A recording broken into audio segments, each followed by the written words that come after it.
देखिए, बोगनविलिया के लिए आज का हमारा टाइम, डेट और according to climate the best topic है एंड बेस्ट सब्जेक्ट है आज, बिकॉज रेंज हमारी मैक्सिमम एक हफ्ते में दिल्ली में आने वाली है। और मैं जो भी अभी बात कर रहा हूँ वो दिल्ली एनसीआर के रेफरेंस से बात कर रहा हूँ, बिकॉज मैक्सिमम ऑडियंस हमारी दिल्ली एनसीआर से हैं, बट इन कॉमन भी हम लोग यही फार्मूला अप्लाई करेंगे।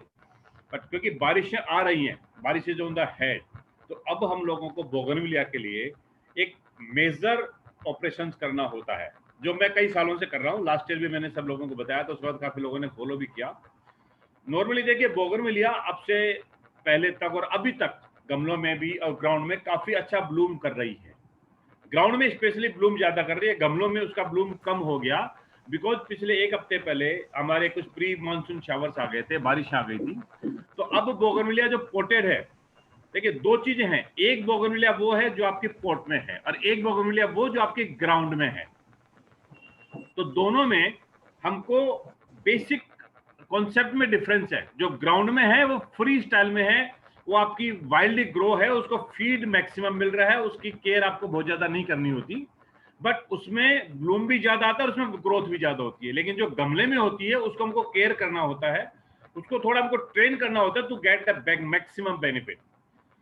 तो जो ग्राउंड में है उसमें अभी भी ब्लूम बहुत है, काफी फ्लावर्स हैं, उसको भले ही आप थोड़ा सा डिले कर सकते हैं, लेकिन जो पोटेड है, तो मैं अभी जो फोकस कर रहा हूं, मैं पहले पोटेड बोगनविलिया पे फोकस कर रहा हूं, जिनके पास भी गमलों में बोगनविलिया है, चाहे वो किसी साइज के गमले में है, बोनसाई के रूप में है या आपने पूरा बुश बना रखा है या पूरा एक अच्छा खासा फॉलेज बना रखा है, छोटे गमले में, बड़े गमले में, पर जो पोटेड बोगनविलिया है मैं आज उसके ऊपर फोकस कर रहा हूं। उससे थोड़ा सा हटके रिलेट हम लोग ग्राउंड वाली पे करेंगे। पोटेड बोगनविलिया अब तक अच्छी ब्लूम कर रही है, जिन्होंने भी अच्छी केयर की है या एक प्रॉपर बोगनविलिया के टिप्स के हिसाब से चले हैं, और ब्लूम कर रही है और अभी भी उस पर ब्लूम होगा। लेकिन जैसे ही बारिशें शुरू होंगी, पानी पड़ना शुरू होगा, बोगनविलिया का फ्लावर खत्म हो जाता है, ऑफ हो जाता है, हार्डली उसमें कहीं फूल बचता है, वो मैक्सिमम ग्रीन हो जाता है, वेजिटेटिव ग्रोथ ले लीती। तो हम लोगों को ये परफेक्ट टाइमिंग है बोगनविलिया पे अटेंशन देने का। अब मैं जो कर रहा हूं प्रैक्टिसेस और जिसके बिहाफ पे मैं अपना रिजल्ट देता हूं, मैं आपके साथ वो शेयर कर रहा हूं। जस्ट बिफोर मानसून, देखिए जैसे मानसून हमारा एक्सपेक्ट है 5 जुलाई के आसपास, जस्ट बिफोर, तो मैं करीब 20 जून से स्टार्ट कर चुका हूं। बोगनविलिया को मैं स्केल्टन प्रूनिंग बोलता हूं, हार्श प्रूनिंग, मतलब खाली प्रूनिंग है, ट्रिमिंग नहीं, मैं उसको डेडली प्रून करता हूं, मैक्सिमम प्रूनिंग। उसमें मैं मेजर ब्रांचेज छोड़ के जो भी उसकी माइनर ब्रांचेज होती है, उसका एक्स्ट्रा फॉइलेज होती है, एक्स्ट्रा ब्रांचेज, उसको मैं कंप्लीटली प्रून कर देता हूं। मतलब it's come to like a skeleton, उस स्टेज में मैं हार्श प्रूनिंग कर देता हूं इस समय। अभी उसमें फॉइलेज भी है, हल्का फूल भी है, तो भी कोई दिक्कत नहीं है, लेकिन मैं उसको प्रून कर देता हूं अभी। ये स्टेज इस समय बहुत जरूरी है। अब आप देखिए, मैं आपको कंप्लीट एनुअल साइकिल बताऊंगा बोगनविलिया का। अभी हम लोग लास्ट जून में हैं, मतलब 20 जून और 30 जून के बीच में हैं, तो वापस हम लोग जून तक आएंगे, तो कब कब क्या क्या साइकिल बोगनविलिया का होगा, सो दैट आपको मैक्सिमम ब्लूम मिले, उस पर मैं आपको कंप्लीट एक वो साइकिल बता रहा हूं। तो अभी हम लोग लास्ट वीक ऑफ जून में है, मैंने स्केल्टन प्रूनिंग करी है, आप सब उसकी स्केल्टन प्रूनिंग करेंगे। जब स्केल्टन प्रूनिंग करेंगे, उसके बाद आपने ध्यान रखना है, आप नोट करते रहिए। पहली चीज, आपने उसमें वाटरिंग बंद कर देनी है, आपने ज्यादा पानी नहीं डालना है। फर्स्ट ऑफ ऑल, उसमें बारिशें शुरू हो जाएंगी या बारिश आ रही है, तो आपने प्रूनिंग के बाद उसको करीब करीब ड्राई कर देना है। 2-3 दिन तक बिल्कुल पानी नहीं डालना आपने उसको, प्रूनिंग करने के बाद। उसके बाद आपने क्या करना है, आप देखिए इसका टाइम शॉर्ट नोट करिए। आपने आज प्रूनिंग करी, 3 दिन तक आपने पानी नहीं डालना है। 3 दिन के बाद आपने उसको होविंग करनी, गुड़ाई करनी है। अच्छी से निराई गुड़ाई करने के बाद आप उसको सेम डे फिर छोड़ देंगे, मतलब ये 4 दिन तक ड्राई हो गया। 3 दिन ड्राई एज इट इज रहेगा गमला। चौथे दिन आप उसको एरेशन करिए, टेम्परेचर चेंज करिए, सो दैट उसकी जो सरफेस पर रूट्स हैं, जो आपने ड्राई कर दी, जब आप गुड़ाई करेंगे तो सरफेस की जो फाइबर रूट्स हैं वो अलग हट जाए। ये प्रोसेस हो गया। उसके करीब करीब एक हफ्ते के बाद, मतलब 4 दिन के बाद, आपने हल्का पानी डालना है, भरना नहीं है। गो प्लांट को, बोगनविलिया के पॉट को भरना नहीं है, आप सिर्फ उसको मॉइस्ट करिए। जैसे ही बारिशें शुरू होती हैं, एक बारिश आ जाए, 2 बारिश आ जाए, आपने पूरे गमले को रिपोर्ट करना है। और जो आदमी स्किलफुल हैंड्स हैं, जिनको पूरी प्रैक्टिस है, गार्डनिंग के बारे में अच्छी पकड़ है, वो अभी भी उसको रिपोर्ट कर सकते हैं। बट इन कॉमन मैं यही बताता हूँ कि जब बारिश आ जाए आप उसको रिपोर्ट करिए। आप उसी गमले में दोबारा रिपोर्ट कर सकते हैं। अब रिपोर्ट करने के लिए आपको क्या मेजर्स लेने हैं? फर्स्ट ऑफ ऑल, जो भी आपका वॉल्यूम निकलता है उसकी मिट्टी का, उसके रूट के साथ जो वॉल्यूम है, उसको कंप्लीट बॉटम से 1/3 और साइडों से 1/3 आप उसको चॉप अप कर दीजिए। उसमें उसकी रूट्स कटती हैं, आप उसको आपको कोई सोचना नहीं है। बॉटम 1/3 आप जो भी एग्जिस्टिंग उसमें सोयल है उसको आप हटा दीजिए, और रिंग में चारों तरफ से जितनी भी एक्स्ट्रा सोयल है उसको आप हटा दीजिए। मतलब जो वॉल्यूम बना हुआ है, जो गमले की मिट्टी का बाल बना हुआ है, वो 1/3 आप आउटर लेयर से उसको हटा दीजिए। आप देखेंगे उसकी जो भी फाइबर रूट्स है, एक्स्ट्रा रूट्स है, वो हट गई, कट गई। ये पहला स्टेप है। वो जो आपने मिट्टी हटाई उसको अलग कर दीजिए।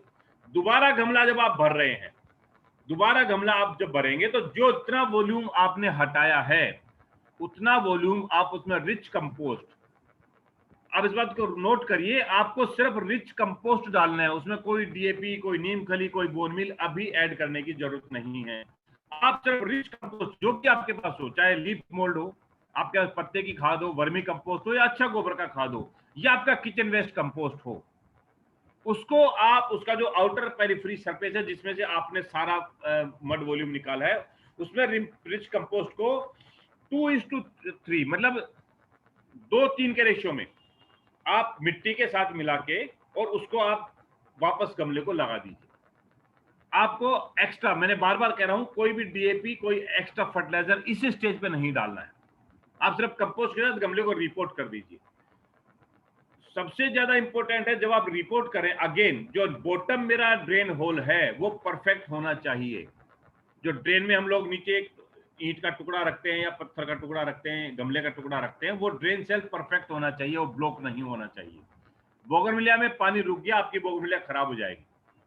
और इसका जो ग्रेनुअल, जो आपका सोयल मीडिया, वो ग्रेनुअल होना चाहिए, पानी रुकना नहीं चाहिए उसमें। ये खास ध्यान रखने वाली बात है। आप उसको गमले को रिपोर्ट करिए और पूरी बारिश उसको ग्रो होने दीजिए। जब आप स्केल्टन प्रूनिंग करेंगे तो आप देखेंगे 1 महीने के बाद, मतलब जुलाई में, आप में उसमें पूरे पत्ते दोबारा आ जाएंगे।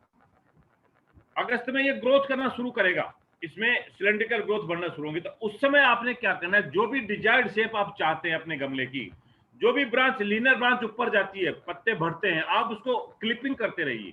मतलब आपको उसके गमले को कॉम्पैक्ट करना है, मैक्सिमम ब्रांचेज लेनी है बट हाइट नहीं बढ़ानी। आप उसको कॉम्पैक्ट करिए, उसी रेशियो में आप उसको क्लिप करते रहिए, सो दैट उसका कॉम्पैक्शन बढ़े। होता क्या है कि एक ब्रांच निकलती है, आपने कट नहीं किया, वो ब्रांच लंबी हो जाएगी, तो 4-5 ब्रांचें लंबी हो जाएंगी, आपका पौधा घना नहीं बनेगा। आपको पौधों को पूरा डेंस करना है, तो आप उसकी क्लिपिंग कंटिन्यूस रखिए पूरी बारिश। आप क्लिपिंग कंटिन्यू रखिए, आप देखेंगे बारिश में आपका पूरा गमला फॉइलेज के साथ भर जाएगा और अच्छा खासा ग्रीन हो जाएगा। पूरे बारिश में आपको सिर्फ ये 2 स्टेप करने हैं, आपको क्लिपिंग करते रहनी है और उसमें पानी नहीं भरने देना है। नॉर्मली क्या होता है, जब बारिश आती है गमलों में पानी भर जाता है, तो आप कोशिश करिए पानी अच्छा ड्रेन होगा, भरेगा नहीं। फिर भी यदि गमला पानी भर जाए तो गमले को आप टेढ़ा कर दीजिए, टिल्ट कर दीजिए, पानी आप निकाल दो। बारिशें नहीं आ रही हो, कई बार क्या होता है कि 8-8 दिन बारिश नहीं आ रही हो, तो आप उसमें हल्का पानी जरूर डालें। कई लोगों को मेरे पास फोन आता है, जी बारिश 8 दिन हो गए, नहीं, आप बोगनविले हमने पानी नहीं डाला। आप उसको मॉइस्ट रखिए, ड्राई मत होने दीजिए, क्योंकि यदि वो ड्राई होगा तो जो फॉलेज बनना चाहिए वो नहीं बनेगा। तो बारिश में आपका पूरा फॉलेज बन गया। तो पहला आपका जो स्टेप है, जून एंड से लेके बारिश तक, मींस आपका मिड सितंबर, हमारे यहाँ दिल्ली में मिड सितंबर टू लेट सितंबर तक बारिशें करीब करीब ऑफ हो जाती हैं। हार्डली कभी अक्टूबर में आती है, अदरवाइज हम लोग जो मान रहे हैं कि सितंबर में हमारी बारिशें खत्म हो जाएंगी। तो आपका जुलाई, अगस्त और सितंबर 3 महीने का आपका प्रोग्राम है बोगनविलिया को सिर्फ वेजिटेटिव ग्रोथ लेना, बैलेंस रखना। अब जैसे ही रेंज बाय बाय करती हैं कि हमारा रेंज का जाने का टाइम हो गया, अब हार्डली 1-2 बारिश आएंगी, वो स्टेज है जब आपको बोगनविलिया पे टॉप अप करना है। मैंने बोला आपको जब बोगनविलिया रिपोर्ट कर रहे हैं तो आपको कोई एक्स्ट्रा फर्टिलाइजर्स या डीएपी नहीं डालना है। अब जब बारिशें खत्म हो गई, आपका वेजिटेटिव ग्रोथ पूरा मिल गया, अब उसका ब्लूम लेने के लिए अब आप उसको एड ऑन फीड करिए। कंपोस्ट आपने ऑलरेडी डाला हुआ है, अब आपने करना है, सरफेस को आपने अच्छी से गुड़ाई करनी है और उसके अंदर आपने फीड अप करना है। अब फीड अप आप जो कर सकते हैं, आपको कोशिश ये करनी है कि नाइट्रोजन फीड कम हो, फास्फोरस एंड पोटाश ज्यादा हो। तो उसके लिए आप क्या कर सकते हैं, रॉक फॉस्फेट, बोन मील, नीम खली, इनका एक बैलेंस डाइट आप उस समय ऐड करिए। आपको आपको यूरिया नहीं ऐड करनी चाहिए, आपको कोई भी ऐसा फर्टिलाइजर ऐड नहीं करना जिसमें नाइट्रोजन एक्सेस हो। आप बैलेंस डाइट करिए। आप डीएपी चाहें तो डीएपी उसमें मिला सकती हैं, नीम खली मिला सकते हैं, बोन मील मिला सकते हैं, रॉक फॉस्फेट आप मिला सकते हैं, और थोड़ा सा वापस कंपोस्ट आप उसको टॉपअप करिए। तो वो टॉपअप का टाइम आपका रेंज का बाय बाय करने का टाइम होता है, जब आप उसको टॉपअप करें। जब आप टॉपअप करेंगे तो आप देखेंगे मिड अक्टूबर में, 20 अक्टूबर के आसपास आपकी बोगनविलिया में कलर आना स्टार्ट हो जाएगा, उसमें फ्लावर्स और पेटल्स में कलर आना स्टार्ट हो जाएगा, जो आपका अक्टूबर एंड होते होते पूरा तरह से कन्वर्ट हो जाएगा फ्लावर्स में। महेश जी टॉपअप का अपना वो भी बता दीजिए रेशो। हाँ बिल्कुल बिल्कुल, मैं उस पे कंप्लीट कर रहा हूँ।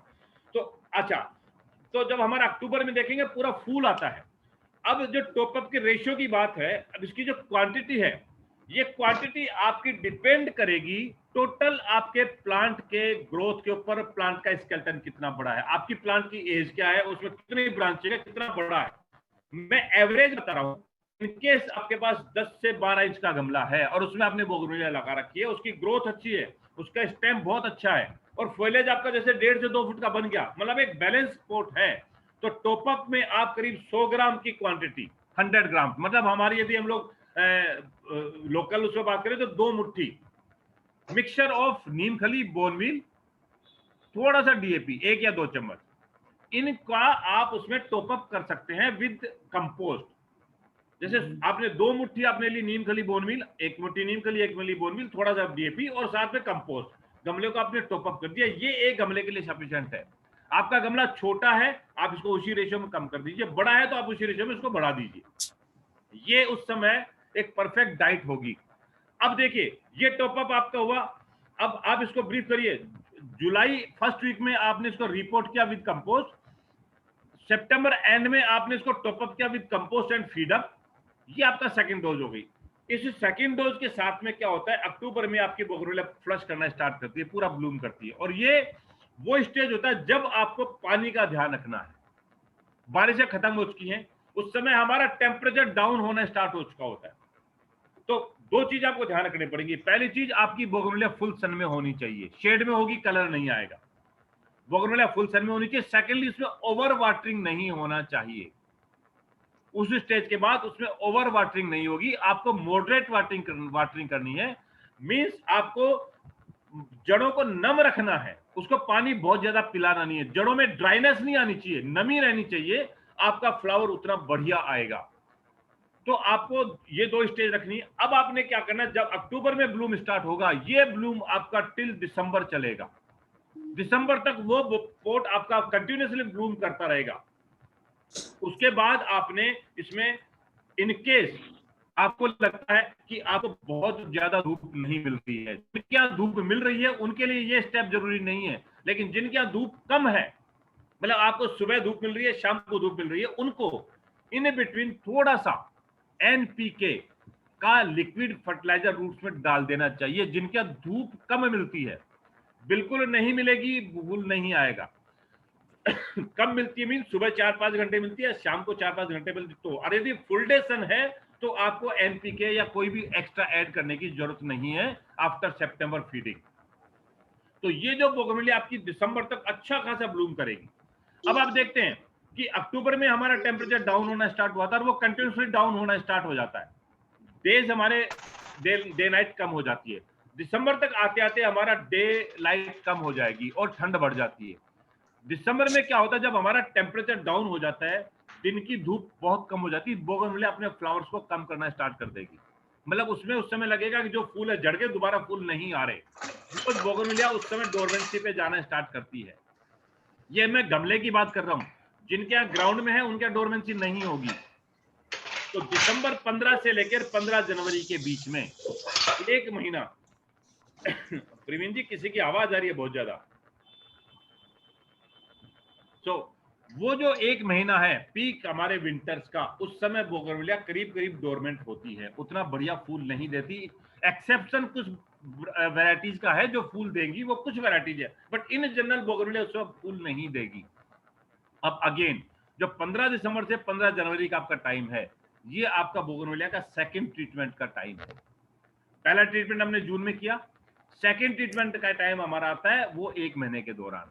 अब उस 1 महीने में आपने क्या करना, 15 जनवरी के बाद आपने देखना है कि कब हमारा टेम्परेचर बिल्कुल लो है। मतलब जैसे नॉर्मली 31 दिसंबर से 10 जनवरी के बीच हमारा टेम्परेचर काफी लो होता है, तो आपने 10 जनवरी के आसपास, 10 से 15 जनवरी के आसपास आपकी जो भी बोगनविलिया का गमला है उसको आपने माइल्ड प्रूनिंग करनी है, मेजर प्रूनिंग नहीं करनी। जैसे अभी मैं स्केलेटन प्रूनिंग की बात कर रहा हूँ, उस समय आपने माइनर प्रूनिंग करनी है बोगनविलिया को, शेप के हिसाब से आपको प्रून कर देना है। आप शेप के हिसाब से उसको प्रून कर दीजिए और उसको छोड़ दीजिए। जैसे ही हमारा टेम्परेचर रेज होना स्टार्ट होता है, मींस फरवरी फर्स्ट वीक, 25 जनवरी से 5 फरवरी के बीच में हमारे यहाँ टेम्परेचर अपवर्ड्स की तरफ जाता है, धूप ज्यादा बढ़ना स्टार्ट हो जाती है। वो स्टेज है, उसमें आप दो चीजें कर सकते हैं, या तो आप उसको रिपोर्ट करिए, आप रिपोर्ट नहीं कर सकते हैं तो फिर से आप उसको टॉप अप करिए उसी स्टेज पे। और आपने जो टॉप अप करना है वो टॉप अप कंपोस्ट है, अगेन वही वॉल्यूम जो मैंने आपको सितंबर में बोला है, नीम खली, बोन मील, डीएपी का जो मिक्सर है वही आपने फरवरी फर्स्ट वीक, जनवरी लास्ट और फरवरी फर्स्ट वीक में आपने टॉप अप कर देना है। तो आप देखेंगे फरवरी में जब आप टॉप अप करेंगे तो इमीडिएट 10 फरवरी के आसपास, क्योंकि 10 फरवरी पे हमारा टेम्परेचर काफी बढ़ जाता है और धूप बहुत ज्यादा आ जाती है, आपकी बोगनविलिया वापस फ्लावर पे आ जाएगी। और वो जो फ्लावर फरवरी में स्टार्ट होगा वो अब तक फ्लावर पे है। जिनके गमलों में जिनके ग्राउंड में ये करें तो आप देखेंगे फरवरी, मार्च, अप्रैल, मई बोगनविलिया अपना फ्लावर्स खत्म नहीं करती, वो कीप ऑन फ्लावरिंग होती है, वो अब तक आपका फ्लावर दे रही है। इस दौरान बिकॉज टेम्परेचर रेज्ड होता है, गर्मी ज्यादा होती है, धूप पूरी तेज होती है, तो बोगनविलिया का कंप्लीट फेवरेबल कंडीशंस होती हैं और इस दौरान आपको कुछ भी एक्स्ट्रा टॉप अप करने की जरूरत नहीं होती। आपको सिर्फ अच्छा खासा पानी, मतलब मॉडरेट वाटर, आपको यहाँ भी गर्मी में भी बहुत एक्स्ट्रा और ओवर वाटरिंग नहीं करनी है, एसेंशियल और नीडफुल वाटर आपको करना है बोगनविलिया का। तो आप देखेंगे आपकी बोगनविलिया का गमला कंप्लीट फ्लावर्स पे रहेगा जो अब तक है। और फिर आप देखिए फरवरी से वापस जून तक आ गए, जून में फिर हम लोग स्केलेटन प्रूनिंग कर रहे हैं। तो total annual cycle of bougainvillea, जिनको परफेक्ट ब्लूम लेना है, आपको ये प्रैक्टिसेस अडॉप्ट करनी चाहिए। मैं ये प्रैक्टिसेस अडॉप्ट करता हूँ और मेरी बोगनविलिया अच्छे खासे ब्लूम करती है। लास्ट ईयर इसी टाइम पे मैंने बोगनविलिया के ऊपर 2-3 लेक्चर्स दिए थे, काफी लोगों ने इसको फॉलो किया था और उनका रिजल्ट बहुत अच्छा है, जिनके मेरे पास फीडबैक आए थे। तो ये अपने गमले के ऊपर मैंने आपको कंप्लीट एक साइकिल बताया है। अब मैं, बिकॉज मैंने आपको स्टार्टिंग में बोला था कि दो कॉन्सेप्ट है, एक गमले वाला और एक है ग्राउंड वाला। अब इसमें बेसिक डिफरेंस है, जिनके ग्राउंड में है उनका अभी अच्छा खासा ब्लूम होगा, उनका ब्लूम ऑफ होगा जब बारिशें सेट हो जाएंगी, मींस अच्छी बारिशें शुरू हो जाएंगी जब ग्राउंड वाली बोगनविलिया अपना फूल झाड़ती है, अदरवाइज वो ब्लूम करती रहेगी। मींस उसका जो प्रूनिंग का टाइम है वो 10 से 15 जुलाई के आसपास है, इनकेस बारिश आ गई तो, अदरवाइज 20 जुलाई के आसपास भी हो सकता है। तो जिनके ग्राउंड में लगी हुई है वो बारिशें शुरू होने तक उसका एंजॉय करें, उसके बाद उसका क्लिप करें। और ग्राउंड वाली को भी जितना आप डेंस क्लिप करेंगे आपका अक्टूबर में उतना बेटर फ्लावर आएगा। ग्राउंड में इस स्टेज पे देखिए बेसिक फर्क क्या है, अभी हमने गमला रिपोर्ट करना है, उसको फीड करना है, लेकिन जिनके यहाँ ग्राउंड में लगी है उसको कोई फीड नहीं करना अभी आपने, उसको आप एज इट इज रखिए। बारिश में सितंबर तक वो अच्छा खासा आपका वेजिटेटिव ग्रोथ ले लेगी, लेकिन जो सितंबर में फीड आप करेंगे जब गमलों में, उसी टाइम पे, उसी रेशो में, उसी तरीके से आपको ग्राउंड के जो लगी हुई है बोगनविलिया उनको फीड करना चाहिए। हेलो प्रवीण जी, काफी आवाज आ रही है, प्लीज रिक्वेस्ट करिए आप म्यूट करें लोगों को। आप अनीता जी, आप ऐसा करो, सबको म्यूट करके, ऑल म्यूट करके और खाली मिश्रा जी को ओपन कर दो, हमें सबको म्यूट कर दीजिए प्लीज, क्योंकि दो तीन जगह से ना आवाजें आ रही है। हाँ, ये मैं पार्टिसिपेंट में चेक करती हूँ, फिर नाम लेना पड़ेगा, इसलिए बेटर है आप लोग अपने आप को म्यूट कर लीजिए। तो देखिए, तो बेसिक डिफरेंस क्या था, मिश्रा जी आप अपने आप को अनम्यूट, हाँ कर दिया मैंने। तो बेसिकली क्या है कि गमले वाले को हम लोग फीड करते हैं अभी रिपोर्टिंग के टाइम पे, तो ग्राउंड वाले को अभी फीड नहीं करना है। पर जब हम सितंबर में गमले को रीफीड करते हैं उसी समय ग्राउंड वाले को मेजर फीड करना है। ये एक बेसिक डिफरेंस है दोनों में। तो वो अगेन अच्छा जब मैंने बोला दिसंबर में, जनवरी में इसको प्रून करना है, फीड करना है। ग्राउंड वाली को भी हल्का सा प्रून करना है और आप फीड कर दीजिए, तो आप देखेंगे ग्राउंड वाले का फ्लश ज्यादा और बहुत ज्यादा आएगा। ये बेसिक डिफरेंस है। तो बोगनविलिया की प्रूनिंग, उसकी फीडिंग का एनुअल साइकिल ये है। ये प्रैक्टिस से क्या होता है कि हमारा मैक्सिमम थ्रू आउट ईयर, आप देखिए कुल मिला के सिर्फ मेरी बारिश में कम फूल मिलेंगे या एक महीना दिसंबर जनवरी में, अदरवाइज कंप्लीट सीजन में आपको इससे बोगनविलिया के गमले पे फूल रहेगा। ये जनरल साइकिल है बोगनविलिया का। अब एक तो माइनर बात सबके मन में हो सकती है कि हमने रिपोर्ट कर दिया, कटिंग कर दी, उसको फीड कर दिया, बट इन केस कोई डिजीज आती है, तो कोई बीमारियां आई, तो इन जनरल बोगनविलिया इतना हार्डी प्लांट है, इसमें कोई डिजीज आती नहीं है। इसमें सिर्फ एक प्रॉब्लम आती है, वो भी ज्यादातर ग्राउंड में, कि टर्माइट अटैक यदि आपके ग्राउंड में होता है, आपके ग्राउंड में टर्माइट है, तो वो बोगनविलिया पे अटैक करेगा। नॉर्मली बोगनविलिया पे फॉलेज में कोई इंसेक्ट्स नहीं लगते, उसमें कोई बग्स नहीं लगती, उसमें किसी तरह का कोई जल्दी से बीमारी नहीं आती, ना उसमें कर्ली वायरस आता है। बोगनविलिया अपने आप में बहुत सेल्फ सस्टेनेबल प्लांट है, लेकिन दीमक से आपको इसको जरूर बचाना चाहिए। जिनके यहाँ ग्राउंड में लगी है, उनको दीमक की एप्लीकेशन जब भी फीड करें जरूर करनी चाहिए। अदरवाइज बोगनविलिया खत्म नहीं होगी, लेकिन उसकी फॉलेज और उसकी फ्लावरिंग पे बहुत फर्क पड़ेगा यदि नीचे दीमक लगी हुई है। तो दीमक के अलावा इसमें जल्दी से कोई बीमारियां नहीं होती हैं। तो ये हमारा बोगनविलिया का एक साइकिल है। तो अब हम चाहे तो पहले बोगनविलिया पे हम लोग सवाल जवाब ले सकते हैं, उसके बाद हम आगे बढ़े।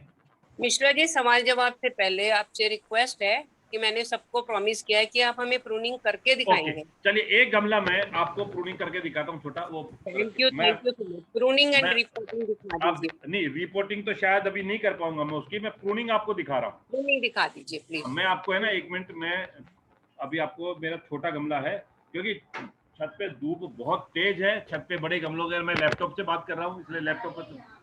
बारिश आ गई, बारिश आ गई, प्रवीण जी, बारिश आ रही है बाहर।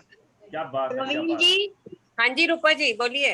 ये महेश जी फुल स्क्रीन पे नहीं आ रहे हैं। नहीं, हाँ फुल स्क्रीन पे नहीं है। महेश जी स्क्रीन भी फुल करिए और गमला पूरा दिखाइएगा प्लीज। नहीं, स्क्रीन तो मेरे को आप हॉटस्पॉट पे लेके आओ, ये तो ऑर्गेनाइजर कर सकता है। सर आप थोड़ी सी लाइट इंक्रीज कर लीजिए, आपकी लाइट थोड़ी कम है। लाइट कम है? हाँ, थोड़ी सामने से अगर रोशनी आए तो एक काम करता हूँ, मैं एक काम करता हूँ, मैं ना इसको मोबाइल पे 1 मिनट ज्वाइन करता हूँ, फिर मैं अपनी वाइफ की हेल्प लेता हूँ, वो मोबाइल से ना 1 सेकंड में आपको स्क्रीन पे थोड़ा बड़ा आए, ज्यादा आएगा ना तो अच्छा लगेगा। व्यू नहीं है पूरा। 1 सेकंड नहीं, व्यू इसलिए नहीं है रूपा जी, इन्होंने हॉरिजॉन्टल रखा हुआ है, वर्टिकल नहीं है। नहीं, वो अभी रखा है ना उन्होंने, पहले भी वो। 1 सेकंड मैं मोबाइल से लॉगिन करता हूँ।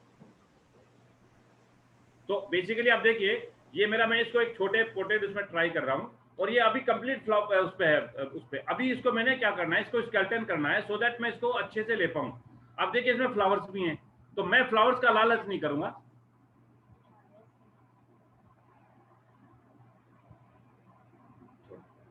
तो आपको दिखाई दे रहा है अभी? हेलो, हाँ जी दिखाई दे हाँ जी दिखाई दे रहा है। अभी मैं इसकी जो है ना, बेसिकली देखिए इसकी कंप्लीट, आप देखिए इसकी जितनी भी मेरी ग्रोन ब्रांचेज हैं, भले वो ब्लूम पे है या नहीं है, मैं इसको कट कर रहा हूं। आप गौर करेंगे तो मैंने इसको करीब 1/3 टॉप इसको मैंने, इवन इसमें कुछ फ्लावर्स भी हैं, बट क्योंकि मुझे इसका ब्लूम अच्छा लेना है फ्यूचर में, अक्टूबर में, तो आप देखिए मैंने इसको कंप्लीट ब्लंट कर दिया है और इसको पूरी तरह से मैंने डिफोलेट कर दिया।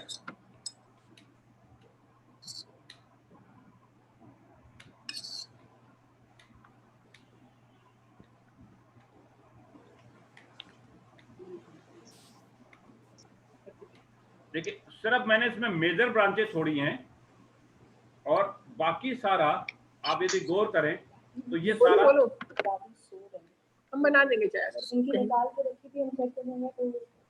देखिए अब आप इसको गौर करेंगे तो इसका कंप्लीट मैंने फॉलेज मैंने खत्म कर दिया, और ये एक सिर्फ मेजर ब्रांचिंग बच गई है।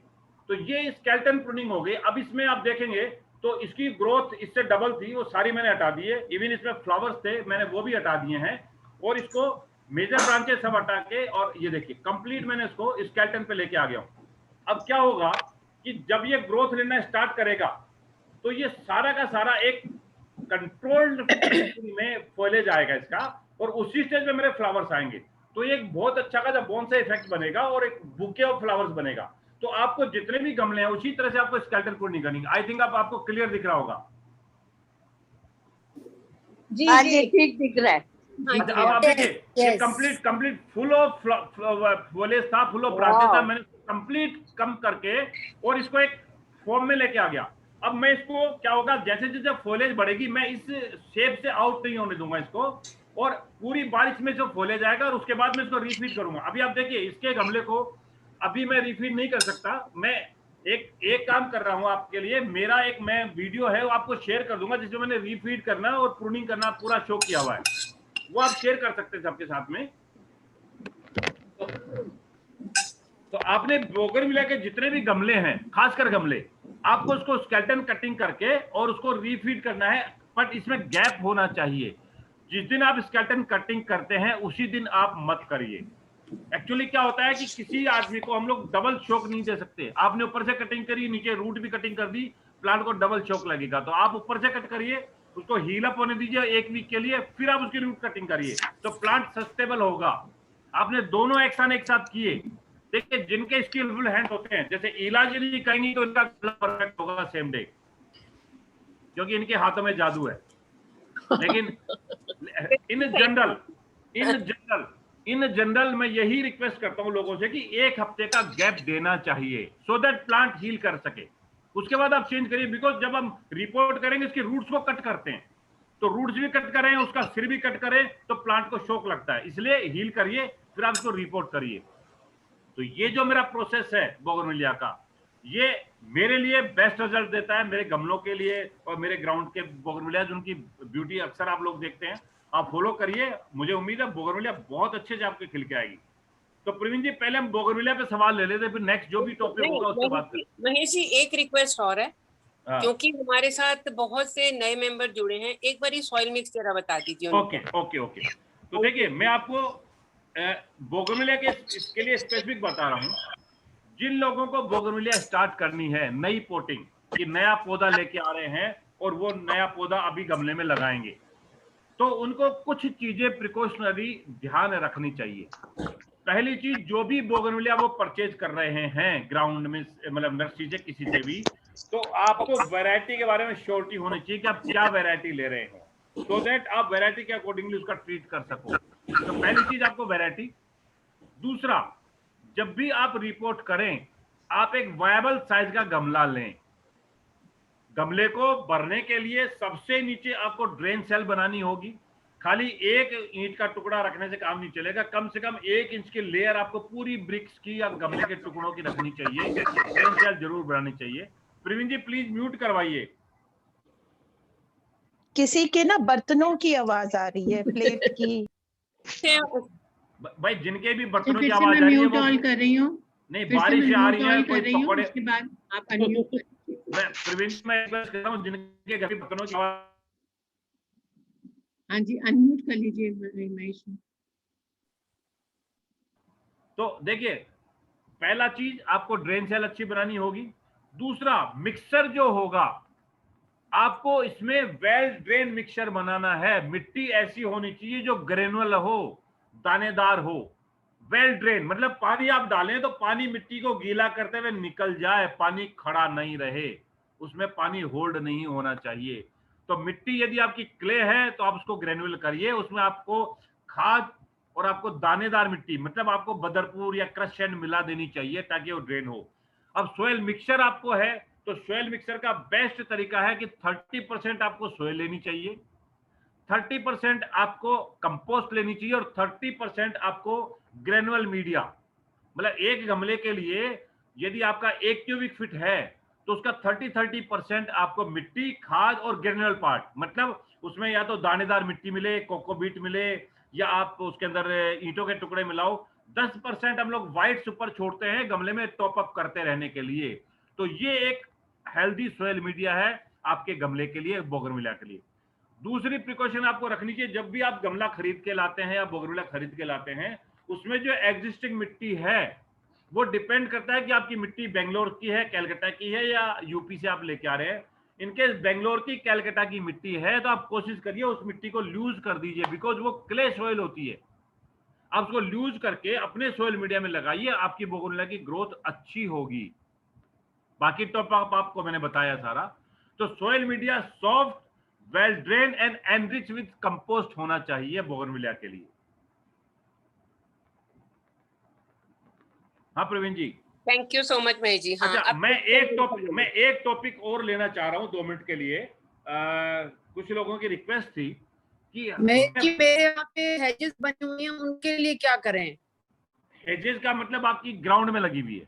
हाँ, बहुत सालों से लगी हुई है। अच्छा, ग्राउंड में जो लगी हुई है उसका ट्रीटमेंट आपके ऊपर है कि आप उसको हेज रखना चाहते हैं या फ्लावरिंग हेज रखना चाहते हैं। Flowering hedge. फ्लावरिंग हेज रखना चाहते हैं तो जो प्रोसेस मैंने बताया आप उस